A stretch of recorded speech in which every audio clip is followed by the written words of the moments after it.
This channel does not promote any violent, harmful, or illegal activities. All content provided by this channel is meant for an educational purpose only. দফায় দফায় বৃষ্টিতে জলমগ্ন হাওড়া শহর এলাকা, চরম দুর্ভোগে বাসিন্দারা।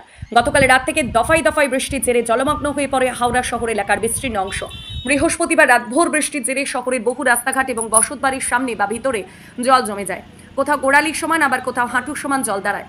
শুক্রবার সকাল থেকে বৃষ্টির পরিমাণ বাড়লে জটিলতা বাড়ে। হাওড়া পুরসভা সূত্রের খবর, শালকিয়া, বেলগাছিয়া, ঘাটাপাড়া, ধর্মতলা রোড, ঘুষুরি, বেলগাছিয়া, লিরুয়া, টিকিয়াপাড়া, বামুনগাছি, রামরাজাতলা এবং হাওড়া ময়দান সংলগ্ন এলাকায় রাস্তায় জল দাঁড়িয়ে যায়। অফিস টাইমে জমা জল মারিয়ে অফিসের উদ্দেশ্যে রওনা হতে দেখা যায় বাসিন্দাদের।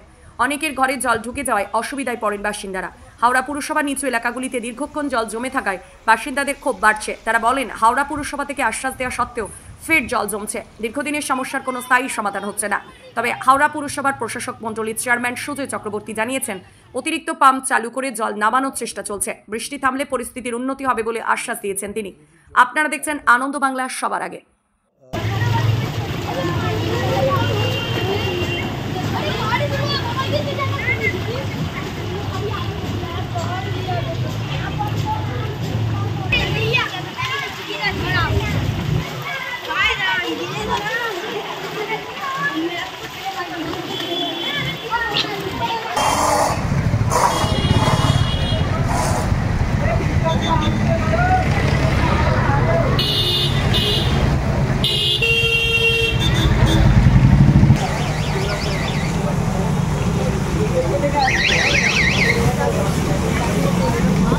বৃষ্টি হচ্ছে, আজকে সকালেও বৃষ্টি হলো দফায় দফায়।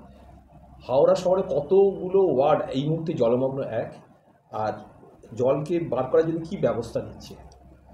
দেখুন, হাওড়াতে লাস্ট যতবার আমাদের এই মরশুমে যতবার বৃষ্টি হয়েছে আমরা দেখেছি জল খুব তাড়াতাড়ি আমরা জল নেমে গেছে। 2-3 ঘন্টার মধ্যে সমস্ত জায়গা থেকেই প্রায় জল নেমে গেছে।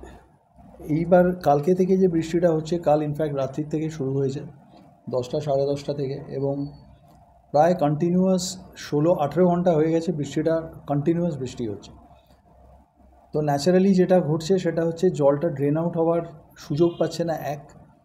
2 হচ্ছে আমাদের এখন আমরা যেটা খবর নিয়েছি যে গঙ্গাতে এখন পুরো টাইডাল এফেক্টের জন্য গঙ্গার জলস্তর প্রচুর উঠে আছে, লেভেল বেড়ে আছে। তো ন্যাচারালি জলটা যে ড্রেন আউট হবে গঙ্গায়, আলটিমেটলি যে জলটা বেরোবে সেটাও সেইভাবে বেরোতে পারছে না।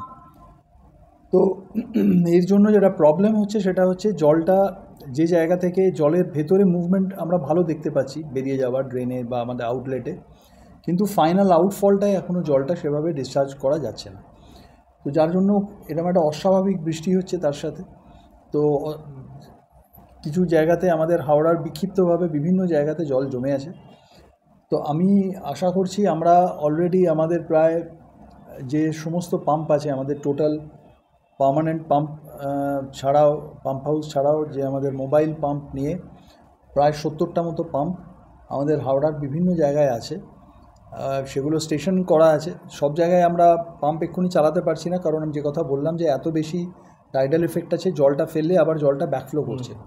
তো ওই জন্য আমাদের একটু ওয়েট করতে হবে। কিন্তু আমাদের সমস্ত পাম্পিং স্টেশন ফাংশন করছে, সব পাম্প বসানো আছে, বেশিরভাগ জায়গায় পাম্প চলছে যেখানে প্রয়োজন। এবং আমি আশা করছি যে বৃষ্টি যদি একটু রেসপাইট খানিকক্ষণের জন্য হয়, তাহলে কিন্তু আমরা এই জল যেরকম অন্যান্য এবারেও নেমে গেছে, এর আগে এবারেও জল নেমে যাবে।